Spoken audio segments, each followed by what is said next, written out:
नमस्कार, हरियाणा से आप सभी का स्वागत है। आपके साथ मैं हूं चित्रा त्रिपाठी। नए साल की शुरुआत हो गई है। नया साल सभी के लिए मंगलमय हो, पूरा देश एक दूसरे के लिए यही कामना कर रहा है।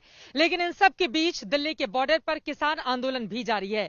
ऐसे में हरियाणा के अलग अलग गांवों में जाकर आज इस बात का हम जायजा लेंगे कि नए साल की शुरुआत के साथ ही क्या अब स्थिति बदल जाएगी, क्या बीच का रास्ता कोई निकल पाएगा जिसमें किसान भी खुश हो जाएं और सरकार की भी बात रह जाए। आज इसी बात की अलग अलग हिस्सों से हम करने वाले हैं बड़ी पड़ताल। हरियाणा का गागड़वास गांव। 4 जनवरी को टेबल पर फाइनल राउंड की बातचीत होगी। क्या किसानों की नई शर्त होगी या बात बन जाएगी? अगर हम किसी दुकान के ऊपर जाकर के कोई सामान लेने जाते हैं तो उसका एमआरपी जो तय होता है ना, वो निश्चित होता है। किसान के साथ ऐसा क्यों नहीं हो सकता? दिल्ली में किसान संगठनों ने केंद्र सरकार को बड़े कदम उठाने का अल्टीमेटम दे दिया। इस गांव का माहौल क्या है? जमींदार तेरा हाल देख की मेरा जीवड़ा रोवे। अरे 55 की दिन रात कमावा फिर भी भूखा सोवे।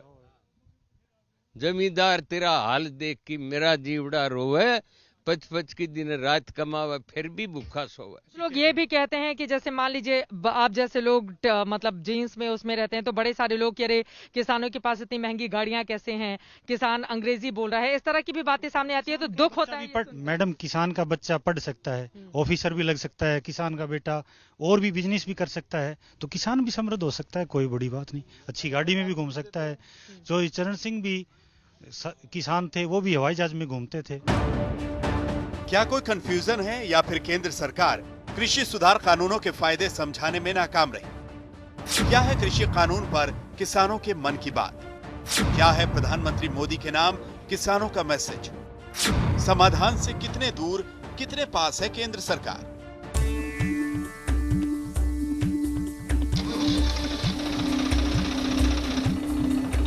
किसानों का मिजाज समझने के लिए चित्रा त्रिपाठी ने पूरे गांव का चक्कर लगाने का फैसला किया ताकि सटीक विश्लेषण किया जा सके।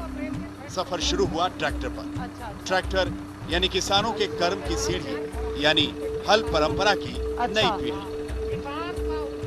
नए साल की नई सुबह हो चुकी है, लेकिन किसानों की जिंदगी की नई सुबह कब होगी ये अपने आप में बड़ा सवाल है। वैसे पुराने साल में ही यानी कि 2020 में सरकार ने इनकी 4 प्रमुख मांगों में से 2 मांगे तो मान ली हैं, लेकिन 2 बड़ी मांगे अभी भी ऐसी हैं जो बाकी हैं। इसी बात को समझने के लिए कि नए साल में आखिर वो कौन सी तारीख होगी जब इन तमाम किसानों का आंदोलन खत्म हो जाएगा, हरियाणा के एक गांव में हम आ चुके हैं और यहाँ पर तमाम किसान भाई मेरे साथ आपको दिखाई दे रहे हैं, जिनके परिजन लगातार दिल्ली बॉर्डर पर टिके रहकर सरकार को परेशान करने का काम कर रहे हैं और ये कह रहे हैं कि हमारी मांगे मानिए वरना हम यहाँ से आंदोलन खत्म नहीं करने वाले हैं। इन लोगों से बातचीत करते हैं। सबसे बड़ी समस्या आप लोगों की क्या रही? क्योंकि सरकार ने 2 मांगे तो मान ली हैं, अब एक कदम अगर उन्होंने आगे बढ़ाया है, वो आपके सामने झुके हैं, तो आप लोग भी संशोधन के प्रस्ताव को लेकर आगे क्यों नहीं बढ़ते हैं? सबसे पहले तो चित्रा जी, आपके जो ये दर्शक हैं आज तक के, उनको सबको मेरा नमस्कार। जो हमारी मेन मांगे हैं चित्रा जी, एमएसपी की खरीद की गारंटी, एक तो वो जरूरी है, और 3 ये काले कानून लेके आए हैं, ये रद्द किए जाएं। हमारी मेन मांगे तो यही है, मेन मुद्दा तो यही है मैडम। वो तो थे ही नहीं इसमें। नहीं, लेकिन दादा आपसे मैं जानना चाहूंगी, आप इनको माइक दीजिए। सरकार ने भी तो अपने कदम पीछे खींचे हैं ना आपकी 2 मांगे मान के, तो 2 मांगों पर आप लोग बिल्कुल रिजिड हैं, आप लोग अड़े हुए हैं, ये कहा जा रहा है। क्या आपको विपक्ष भड़काने का काम कर रहा है? नहीं मैडम जी, विपक्ष कोई भड़का नहीं रही है। पेट की अग्नि भड़का रही है, भूख प्यास भड़का रही है, और जो वाजिब मांग है उससे मोदी जी हटते जा रहे हैं। अब तो नया साल शुरू हो गया है, नए साल में तो हमें ये किसान लोग ये उम्मीद करते हैं कि नए साल पर मोदी जी को भगवान सद्बुद्धि दे और इन भूखे प्यासे किसानों पर तरस करें। आप क्या करते हैं? मैं रिटायर्ड लेक्चरर हूँ। अच्छा, और किसानी भी करते हैं? किसान भी करता हूँ, ये साथ में मैं अपना खेत है। गेहूं किस चीज की किसानी करते हैं आप? गेहूं और बाजरा, गेहूं बाजरा की और कॉटन कपास।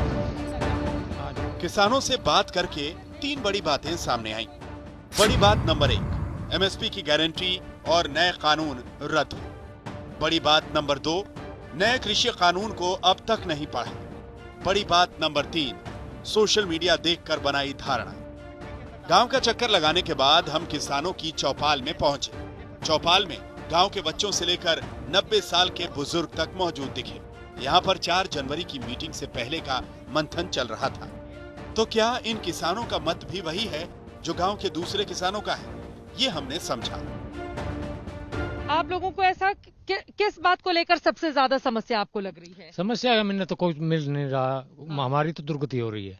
साफ साफ बात है, ये एमएसपी लगा दी। लेकिन मोदी सरकार तो क्यों लेकर आएगी? किसानों ने इतना ज्यादा वोट किया है उसको, 2014 के मुकाबले 2019 में 8% ज्यादा किसानों ने वोट किया है, तो वो आगे कहाँ मिलेगा? जब हमारे पास हमारी कोई बात नहीं मानता तो आगे हम वोट कैसे देंगे? लेकिन सरकार क्यों आपकी बात नहीं मानेगी? क्योंकि वो तो कहती है हम किसान हितैषी हैं। तो सरकार मान तो नहीं रही हमारी कोई बात भी। हम 35 दिन से बैठे हैं तो तभी तो उसमें कोई हमारी सोल्यूशन तो गली नहीं। लेकिन यहाँ पर एक और बात जो समझ में आ रही है वो ये है कि तीनों कृषि कानून भी सरकार कह रही है कि कानून न इतनी जल्दी बनते हैं न इतनी जल्दी उसको हटाए जाते हैं।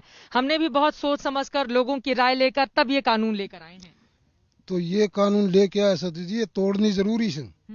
कानून ना थे यो काम चल कौन जो इतना जल्दी बनाए से, तो उन जल्दी तोड़ भी कैसे? सरकार तोड़ कैसे, चाहो सो कर कैसे?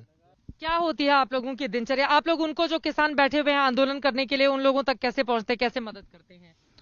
देखो जी, ये जब तक 3 तो मांग ये हमारी, और क्या है एमएसपी, जब तक ये वापिस नहीं लेगो मोदी, इतने 2024 तक उठन को तो मतलब है कोई।